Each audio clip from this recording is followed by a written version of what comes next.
compañeros del grupo MIR de estudio, un grupo de médicos caleños. Yo soy médico internista, trabajo en la clínica de oftalmología de Cali y en estos días, la semana pasada, me llamó y me captó la atención cuando vi que iban a hablar sobre enfermedades mitocondriales, los oftalmólogos, y asistí a la reunión. Resulta que en la clínica de oftalmología hay un grupo de aproximadamente 20 residentes de oftalmología, un grupo muy bien formado, dirigido por la doctora Pilar Echeverry. Y se discutió el tema de la ceguera causada por la enfermedad de Leber, ¿no? Leber se escribe LH, Leber, Hereditary Optic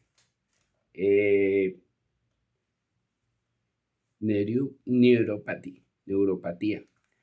O sea, es una degeneración hereditaria de Leber por una neuropatía del nervio óptico y produce ceguera, ¿no? Y produce ceguera. Es una de las tantas enfermedades mitocondriales. Entonces, lo primero que pues quiero explicarles es qué es una enfermedad mitocondrial. Yo siempre nombro este librito.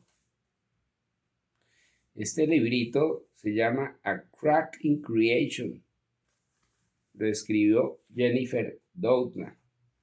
Este es como mi libro base que me ha estimulado a aprender y a tratar de entender un poquito lo que va a pasar con el futuro de la humanidad. En estos días estaba yo revisando mi chat GPT-4 y mi hijo le dije preguntarle una cosa y le preguntó cuál es el futuro de la humanidad y la máquina le contestó la inteligencia artificial y la biotecnología y la genética humana. Y esto es el futuro de nuestra raza humana. Aquí en este libro se hablan de cosas que parecen ciencia ficción. Y no saber en este momento de la medicina, nosotros como médicos, ya veteranos, experimentados, y con mayor razón los muchachos jóvenes que están saliendo de medicina, no saber quién es la doctora Jennifer Doudna y la doctora Emmanuel Carpentier. Jennifer Doudna es de la Universidad de Berkeley y Emmanuel Carpentier es francesa. Ellas se juntaron y armaron el rompecabezas de la edición genética llamada CRISPR, o las tijeras genéticas que manipulan los genes del ser humano. Y esto tiene unas implicaciones grandísimas sobre la evolución de la especie humana. Nosotros, como seres humanos, somos unos seres mutantes. No hemos hecho sino mutar y mutar y mutar desde nuestros ancestros que vivían en las cavernas o inclusive antes de los simios que nos precedieron. Entonces somos unos seres mutantes que nuestros genes se han ido adaptando a las circunstancias de la vida a través de mecanismos epigenéticos y mutaciones. Entonces, hemos mutado para bien, pero también hemos mutado para mal, porque hay mutaciones buenas que hacen que la especie avance, sea más eficiente, más inteligente, pero también hay mutaciones malas y nocivas que producen enfermedad. Y en este caso vamos a hablar de las mutaciones de la mitocondria. Resulta y acontece que la mitocondria es un organelo pequeño que está fuera del núcleo, pero tiene DNA propio, tiene un DNA circular y tiene aproximadamente 37 genes. Este material genético lo llaman los genetistas como heteroplásmico, o sea, que es un material cuyos genes varían y son muy susceptibles a mutaciones, mientras que el genoma humano del núcleo, que no tiene 37 genes, sino que tiene 24.000 genes que sintetizan 24.000 proteínas diferentes para formar el cuerpo humano aproximadamente, es homoplásmico, porque viene de dos parejas, padre y madre, con copias idénticas y tienen unos mecanismos muy restrictivos de mutación o correctivos, altamente correctivos, porque si no estaríamos todavía más llenos de enfermedades. Entonces lo que les quiero decir es que el DNA de la mitocondria es un DNA circular pequeño de apenas 37 genes, pero que son muy susceptibles a mutar y a producir enfermedades. Una de las enfermedades es la enfermedad de Leber, que ya les mencioné, pero hay otro grupo de enfermedades raras, huérfanas y bastante raras, que afectan más que todo, como son las mitocondrias, actúan en la cadena de fosforilación oxidativa, que lo que hacen es que producen ATP y energía. Entonces, estas enfermedades mitocondriales producen procesos donde hay una deficiencia de energía en ciertos sistemas, como el sistema neurológico, el sistema muscular, el sistema cardiológico y, curiosamente, el sistema visual, que necesita en sus fotosensores y en sus células ganglionares gran cantidad de energía. Y buscando en la inteligencia artificial, pues encontré 7 enfermedades, de las cuales yo desconozco. Son enfermedades huérfanas, pero son enfermedades muy graves.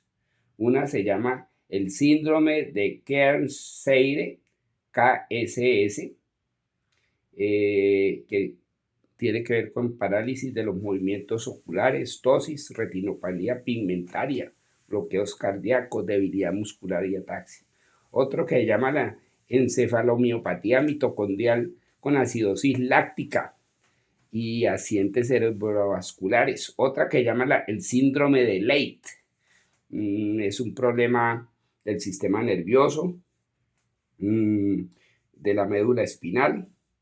Otra que ya es la que mencioné, la neuropatía óptica hereditaria de Leber, que afecta la visión y produce pérdida de la visión central y lleva a la ceguera en adultos jóvenes o en jóvenes.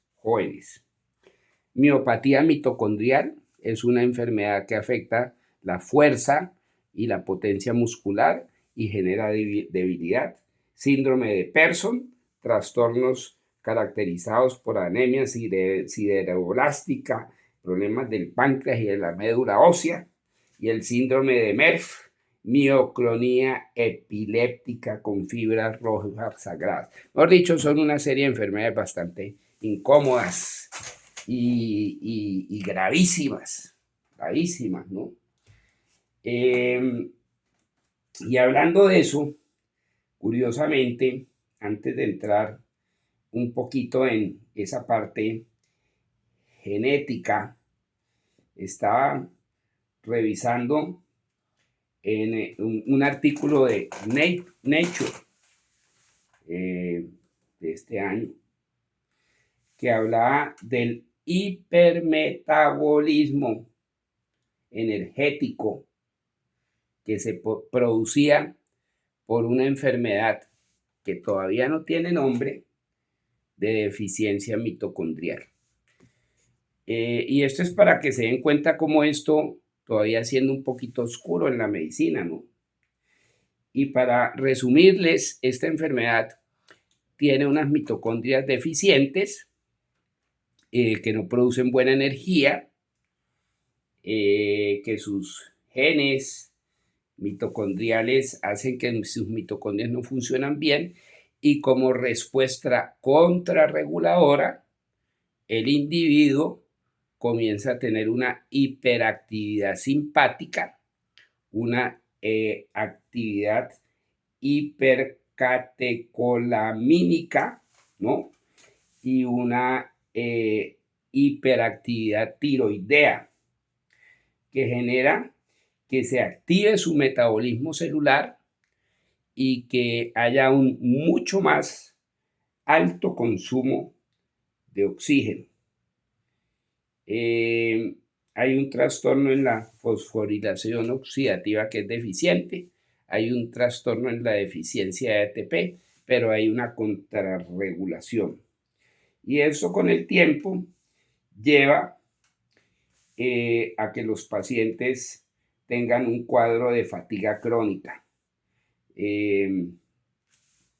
Y esto apenas se está descubriendo, ¿no? Entonces, este es un artículo que pues no lo seguiré mencionando, pero es una enfermedad mitocondrial leve que genera impacto, genera hiperactividad contrarregulatoria y termina en un tema de fatiga crónica, en trastornos cognitivos y en envejecimiento prematuro. Curioso, ¿no? Apenas está descubriendo esto. Pero bueno, quería hablarles un poquito más de las mitocondrias. Resulta que las enfermedades mitocondriales solamente las transmiten las mujeres. Curioso, ¿no? O sea, la mujer tiene su núcleo, donde están todos sus cromosomas, y esa mujer que tiene mutaciones en sus mitocondrias o mitocondrias enfermas, que pueden producir todas estas enfermedades, incluyendo esta ceguera de Leber por neuropatía óptica, tienen unas mitocondrias alteradas, con mutaciones importantes que se transmiten a sus hijos. Los hombres no transmiten las enfermedades mitocondriales, porque son las mujeres las que tienen en su citoplasma del huevo las mitocondrias que se van a heredar cuando ese huevo con mitocondrias enfermas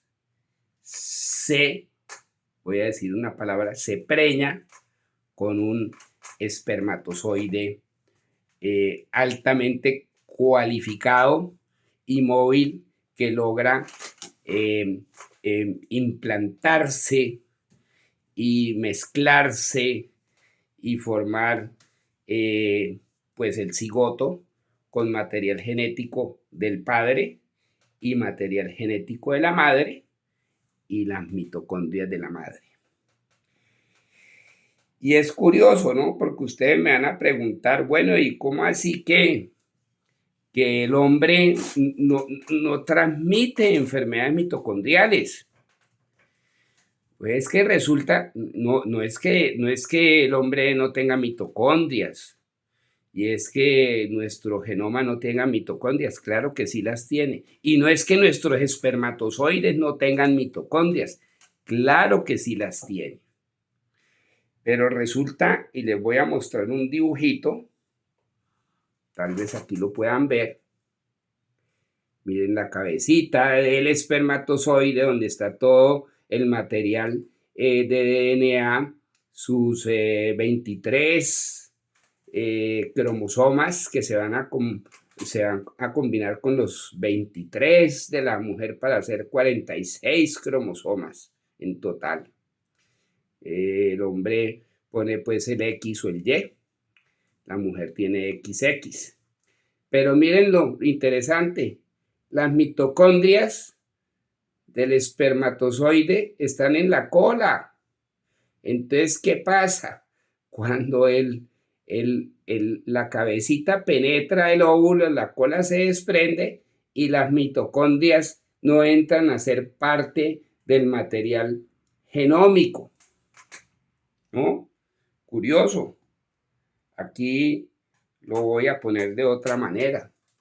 La fotico, esta foto me la encontré en la Wikipedia, pero mire, yo no sabía por qué. Ahí están las mitocondrias en la cola, ahí se ven mejor, y la cabeza solamente tiene el material genético y no tiene mitocondrias. Por eso las enfermedades mitocondriales solo se transmiten por la mujer. Las mitocondrias están en su citoplasma, ¿no? Y son mitocondrias mutadas que tienen mutaciones específicas en el caso de esas mitocondrias enfermas que generan enfermedades graves. Y por eso pues me llamó mucha la atención la enfermedad de Leber, que no la conocía y la conocí en esta charla. Pero aquí hay cosas más curiosas. Resulta y acontece que si una madre, por decirlo así, es preñada por un espermatozoide, y esa madre tiene 5 hijos,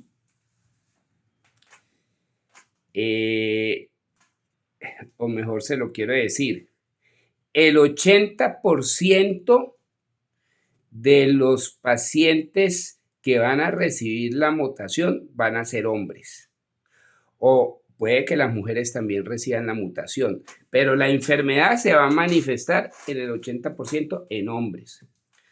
Solamente un 20 a 10% de las mutaciones que se transmiten a las mujeres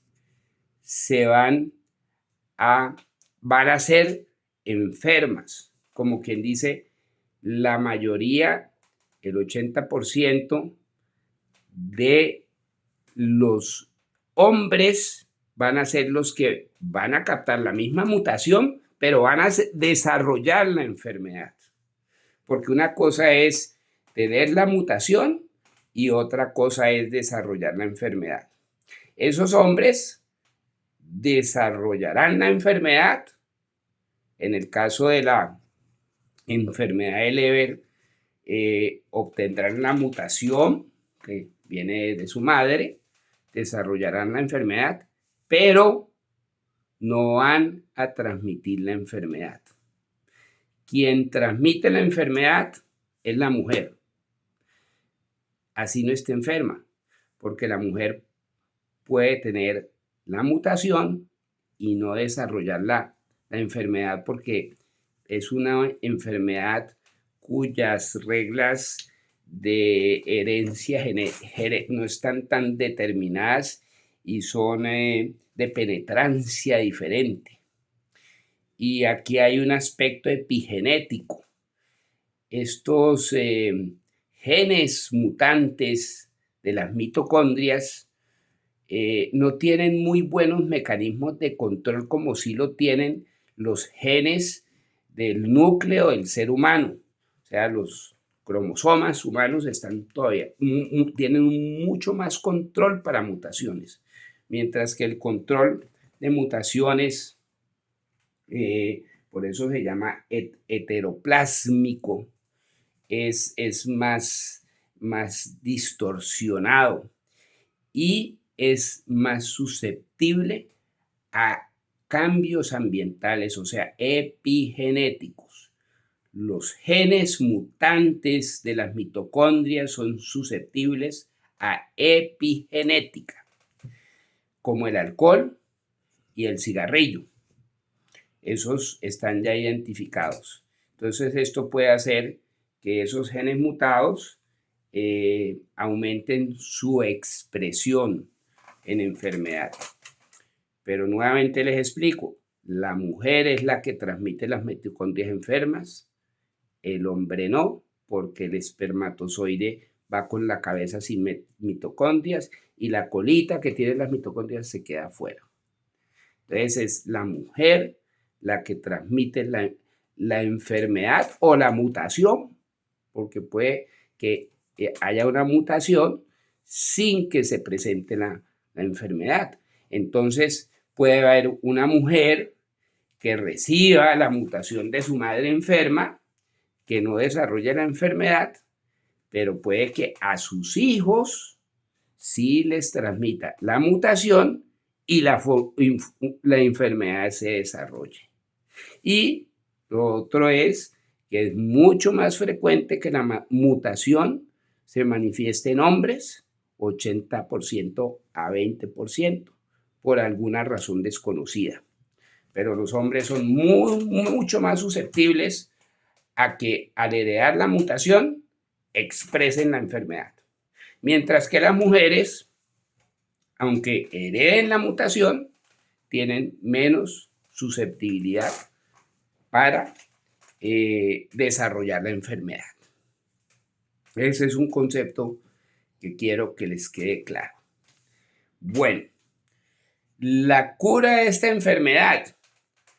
En la charla aprendí que hay una serie de medicamentos, de antioxidantes que pueden ayudar a retrasar la enfermedad. Pero digamos que en la medicina del futuro, lo que va a curar esto va a ser la edición genética, y esto ya se está hablando en las altas esferas de los genetistas. En estos días, la semana pasada, escuchaba las charlas de hace un año en Londres de la Royal Society of Genetic Edition, donde se reúnen una mano de científicos corridos que son totalmente diferentes al gremio médico, son científicos, son químicos, son biólogos, y comienzan a hablar y hablar y hablar, y uno los escucha y eso parece ciencia ficción. Pero uno de los temas, y es de las cosas más importantes para nosotros los médicos de atención primaria y para los jóvenes que van saliendo, es comenzar a tener conocimiento de lo que está sucediendo con estas nuevas tecnologías, porque aquí viene un tema que es la ética médica frente a estas nuevas tecnologías. Y créame que todas estas charlas, la mayoría, donde estos científicos de todo el mundo, de Inglaterra, de Europa, de Asia, especialmente de la China y de Estados Unidos, todo el tema es la ética. Y aquí tenemos que comenzar a informarnos, porque es responsabilidad de nosotros comenzar como médicos a tener conocimiento profundo de qué es lo que están haciendo los científicos en los laboratorios y qué es lo que nos están ofreciendo o nos quieren ofrecer para beneficiar a miles de personas que sufren enfermedades huérfanas y genéticas devastadoras para el individuo y para la familia. Esto de la edición genética, que comenzó en los 70s con la recombinación de ADN, haciendo los famosos alimentos transgénicos, de los cuales armaron un escándalo mediático, y luego ya comenzaron a aparecer los alimentos, ya no se llaman transgénicos, sino editados genéticamente, ¿no? Genetic modified, así se llaman, genetic modified, porque son ya, no se les quitan un mundo de ADN y les ponen, sino que les cambian solamente fragmentos de genes. Y esto es una realidad que se nos viene porque la edición de genética de alimentos va a ser indispensable para que la especie humana pueda sobrevivir, porque si no, los alimentos no van a resistir las plagas, los cambios climáticos, una serie de factores nuevos que van a acabar con la alimentación de la población humana, y que se necesitan cada vez alimentos más eficientes, más resistentes, que necesiten menos pesticidas que intoxican, eso sí que intoxican el medio ambiente, etcétera. Esos son temas que dejo ahí abiertos, porque se deben hacer foros de ética médica, porque toda esta tecnología de edición de genes en los humanos ya se ha hecho en plantas, ya se ha hecho en animales, esto no es ciencia ficción. En los humanos genera unas situaciones complejas, porque es que cuando comienzas a editar material genético en humanos, no sabes con certeza cuál va a ser el resultado, y pueden haber riesgos, como al quitar un gen que produzca una enfermedad, como la anemia de células falciformes, que es solamente un gen, es una base nitrogenada la que está alterada en 3.000 billones de bases nitrogenadas, y un gen en 24.000 genes, es uno nada más. Pero lo que no se sabe es si al modificar ese gen se cambie el código genético y se active otro que pueda generar otra enfermedad peor, como un cáncer, un tumor. Y eso ha sucedido en algunos patrones de experimentación. Entonces, esto es muy delicado. La edición de genes es algo muy delicado. Hago una pausa, porque este tema de la ética, la equidad, porque es que tienen que ser tecnologías que lleguen a todo el mundo, porque si no van a aumentar la diferencia entre las clases sociales, los más ricos, los más saludables, y los más pobres, enfermos y miserables. Tiene que haber equidad, tiene que haber mucho compromiso entre todas las naciones para hacer regulaciones internacionales sobre seguridad y sobre restricciones en qué tipo de experimentos son válidos y otros todavía son, como dicen los americanos, prohibidos. Prohibidos. En este momento, la edición de células somáticas está autorizada, se están haciendo experimentos, pero en las líneas germinales en general está prohibido, salvo en algunas circunstancias. ¿Por qué? Porque las líneas germinales, o sea, la mórula, donde están las stem cells que todavía no se han diferenciado, pluripotenciales, si tú manipulas eso y lo manipulas mal, haces un desastre en el niño que va a nacer y en la progenie que le llega a ese niño. Entonces, todavía ese paso está muy limitado. Yo les explicaba y ya les hice un video que ya existe la cura a través de edición CRISPR de la anemia de células falciformes. Y eso, wow, eso partió la historia de la humanidad en dos. Ustedes no logramos, o sea, entender lo que eso significa para la humanidad, porque ese es apenas el primer paso. Es el primer tímido paso que se dio para curar una enfermedad o modificar una enfermedad que era incurable, huérfana y terriblemente dolorosa y generaba sufrimiento terrible. Entonces ya estamos dando pasos. Vuelvo a las enfermedades mitocondriales porque aquí hay una cosa muy interesante. Es en cuanto a en este momento a la consejería genética de una enfermedad mitocondrial. Vamos al caso que se estudió, que es la enfermedad de Leber, que produce ceguera. ¿Qué hacemos? ¿Cómo aconsejamos a estos hijos que son hijos de padres que tienen la enfermedad, de Leber? ¿Qué les vamos a decir? Muy sencillo. Si las personas enfermas son papás, pues ellos no van a transmitir la enfermedad.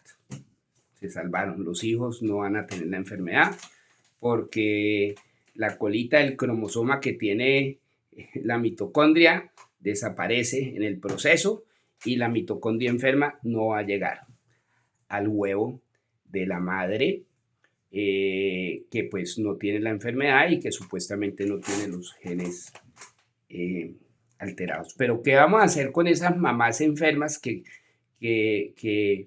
quieren tener hijos? ¿O qué vamos a hacer con ellas? Entonces, pues surgen varias preguntas. Voy a hablarles sobre un tema candente de la genética humana en este momento, que es el bebé de tres padres. Cuando yo escuché eso como que me entró en reversa. Yo no sabía qué era eso y vi una cosa en CNN, tres papas hablando, diciendo que querían tener un bebé porque los tres se amaban, una cosa toda distorsionada, ¿no? Porque es que esto hay que tener mucho cuidado porque aquí se distorsionan mucho las cosas y la mente humana y la ignorancia del ser humano comienza a buscar cosas que no son posibles o que no son éticas. Entonces resulta que sí, existe el hijo de tres padres. Esto es una tecnología.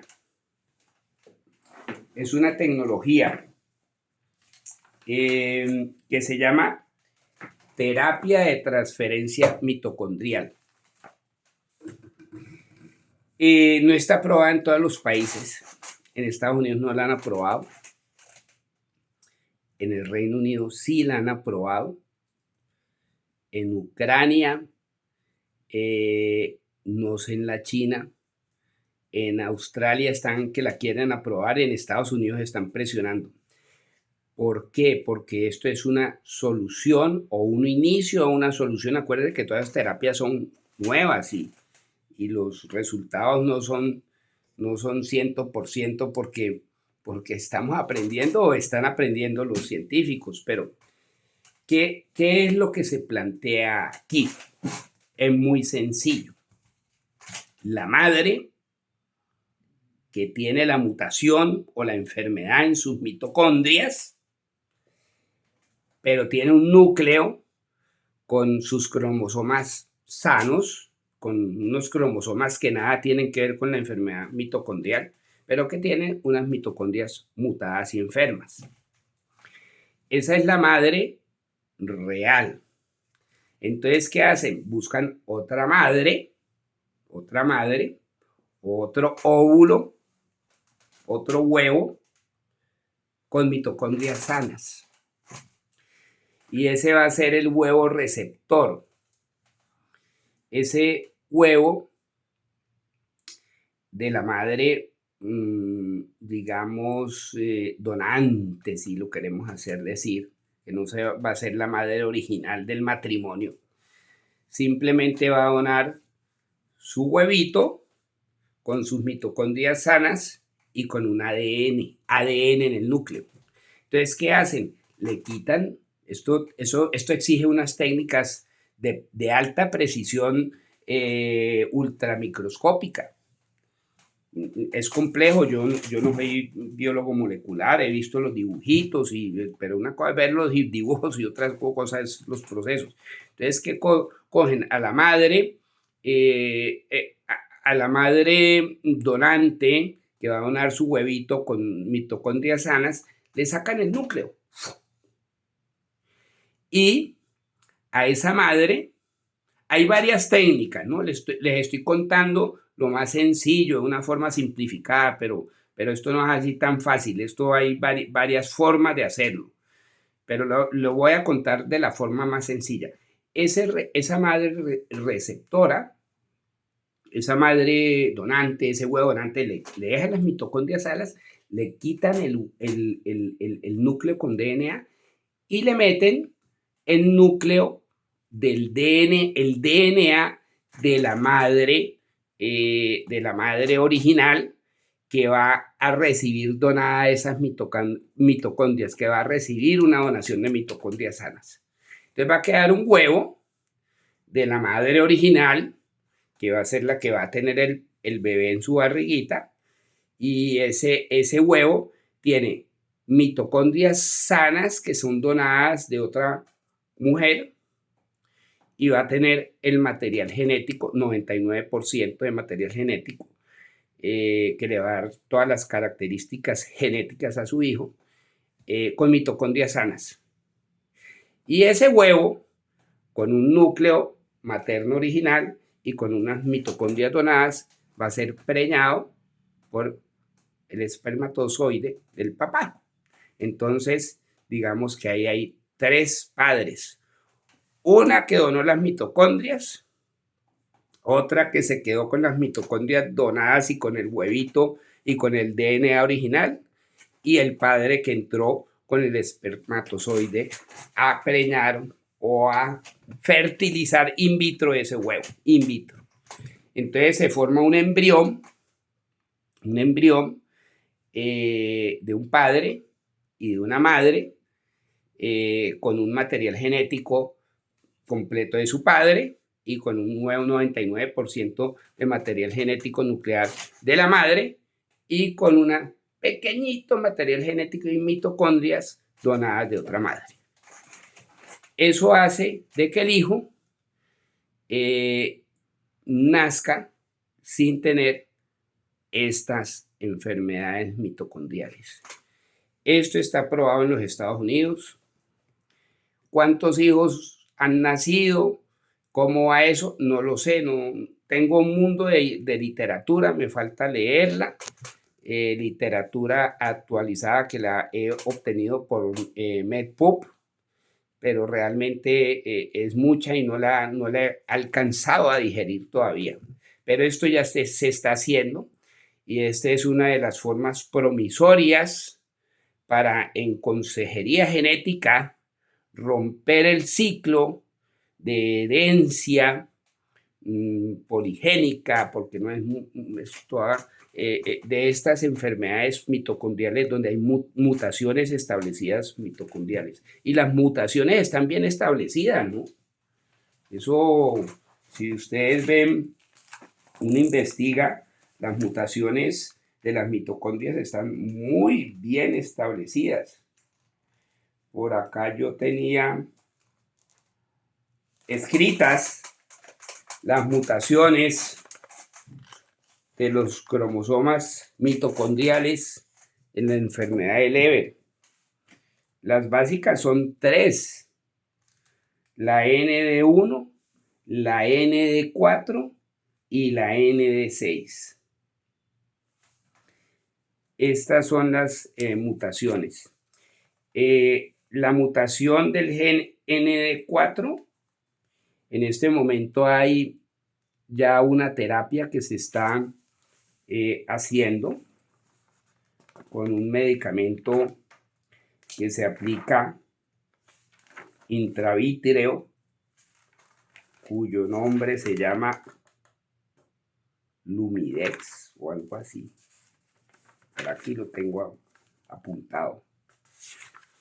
Y lo que tiene este medicamento simplemente es un gen que entra a la mitocondria y reemplaza el gen trastornado. ¿Cuántas personas hayan tratado con esto y qué tantos efectos benéficos tenga esta tecnología? Aún no lo sé. Se llama Lumevoq. Se aplica intrarretiniano. Es un gen que va en un vector de adenovirus. Las mitocondrias tienen unas paredes gruesas y meter los genes y que se inserten en el material del DNA mitocondrial no es nada fácil. Son técnicas complejas. De hecho, meter cualquier DNA en un núcleo no es nada fácil. Hay muchas tecnologías para eso. Hay nanopartículas, hay partículas a base de oro, hay adenovirus, hay otros virus lentos, hay una serie de técnicas y es una de los temas de la biología molecular de cómo insertar los editores de genes, los CRISPRs, o los genes dentro de un material que uno quiere modificar. Este Lumevoq, que es insertado a través de un adenovirus, el adenovirus modificado, eso es toda una historia, pero digamos que el adenovirus entra, penetra e inyecta el gen a la mitocondria en el ojo, en las células dañadas, y hace que se comiencen a producir proteínas adecuadas, mitocondriales, para que funcionen bien. Ese gen se llama el gen GS010 y ese es el gen que se reemplaza.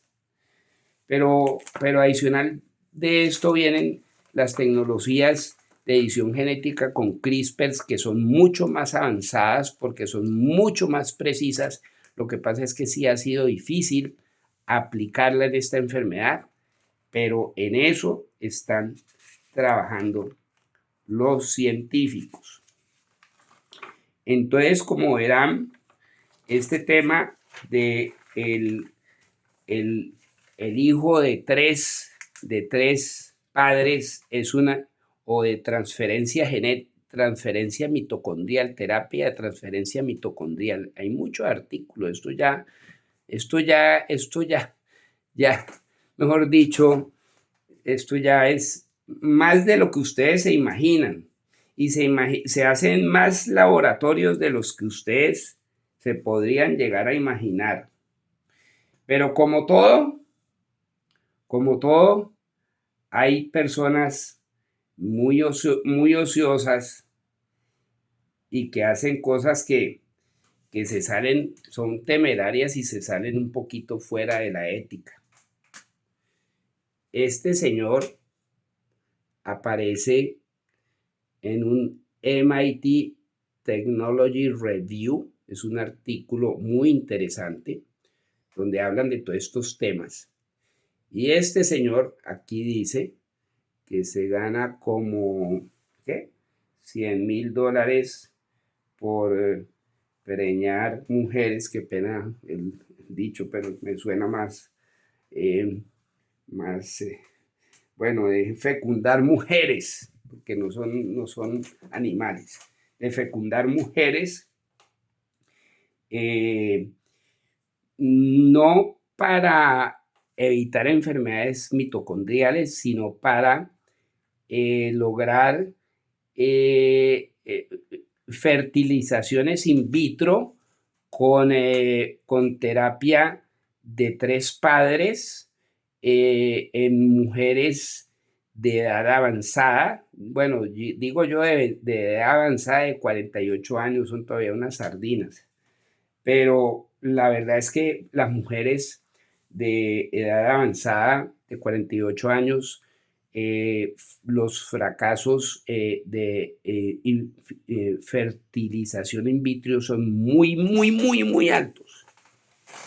Entonces parece ser que la mitocondria de este óvulo, digámoslo envejecido, pues por ponerle esto, estas mitocondrias no permiten una buena fecundabilidad.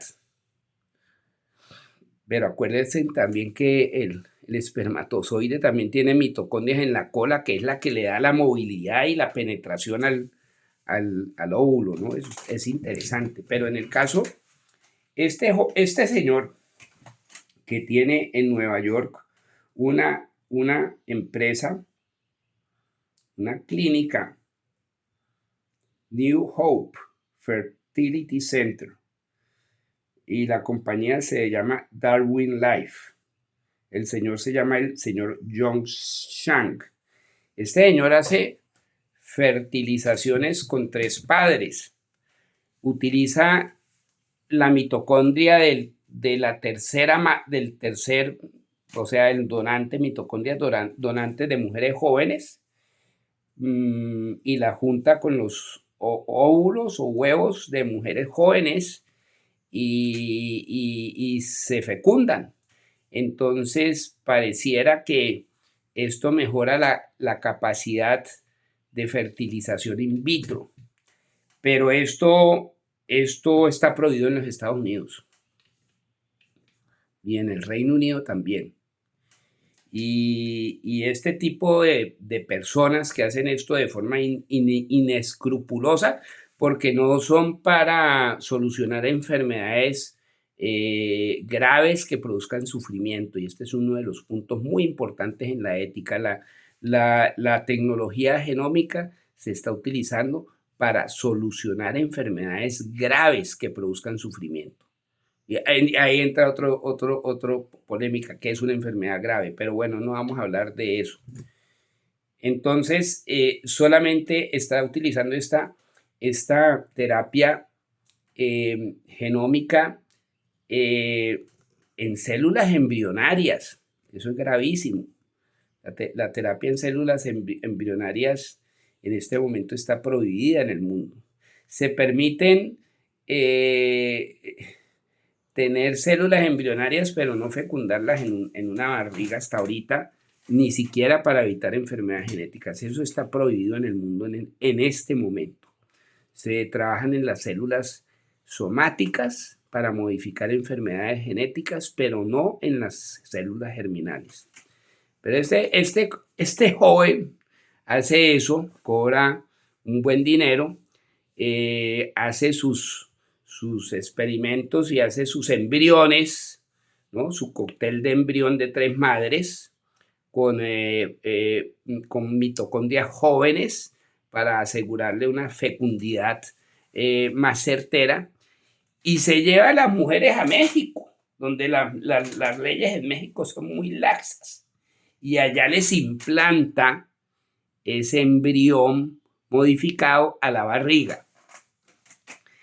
Entonces, imagínense ustedes a todas las cosas que nos vamos a comenzar a ver saliéndonos de la ética moral de la ciencia, porque es que La ciencia tiene que ser sí, muy clara, pero muy ética. Y hay que tratar de no hacer daño, sino bien. Y hay que ser un poquito tímidos en el avance de todos estos procesos que se vienen. La doctora Jennifer Doudna, en todas sus conferencias, yo he oído muchas, en TED habla mucho, hay muchas conferencias, busquen Jennifer Doudna en YouTube, unas conferencias increíbles, además en el libro, ella insiste mucho en la ética, ella insiste mucho en que se debe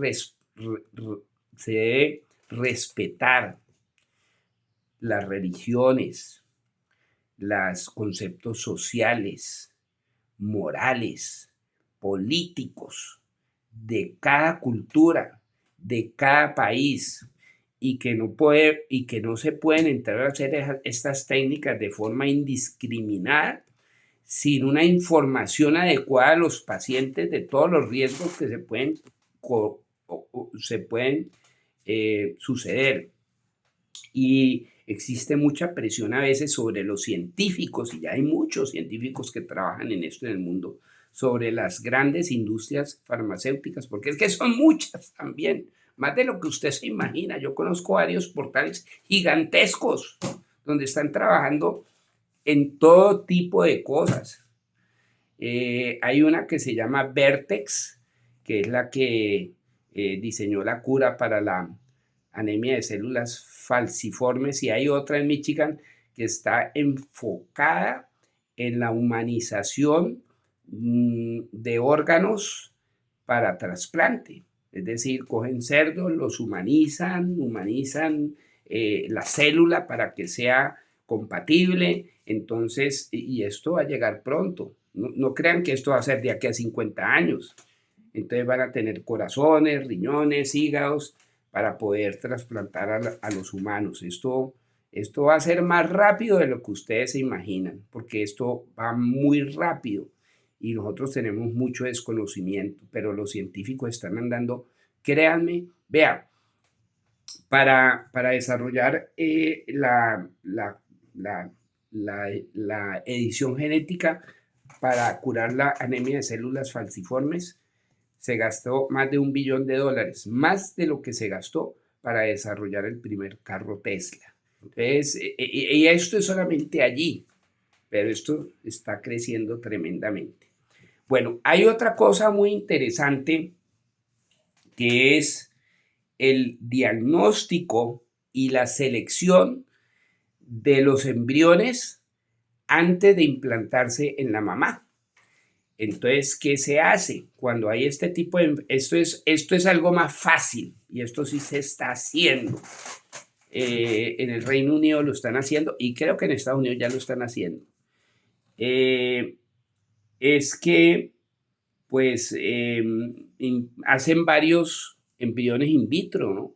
5 o 6, del papá y de la mamá.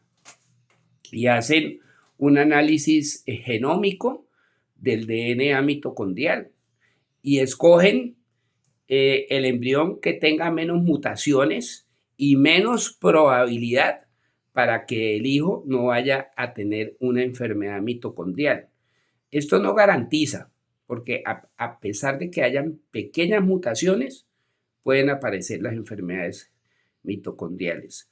Ahora, dentro de mi lógica, yo escogería mujeres, porque las mujeres, a pesar de que hereden la mutación, tienen menos posibilidad de desarrollar la enfermedad, como ya les expliqué. Mientras que los hombres, cuando adquieren la mutación del DNA mitocondrial, tienen muchas más, 5 veces más posibilidades de desarrollar la enfermedad.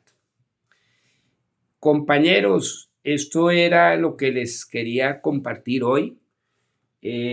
No sé si el mensaje es un poquito confuso. Esto es nuevo.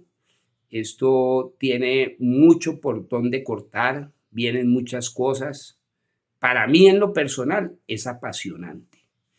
Yo no soy biólogo molecular, me cuesta trabajo entender procesos de biología molecular, pero sí estoy tratando de entender lo grande de las cosas y buscar información, y creo que debemos tener reuniones científicas en las universidades, en las unidades de ciencias básicas, para comenzar a generar una cultura de la nueva era de la medicina, porque viene la revolución y el cambio de la raza humana.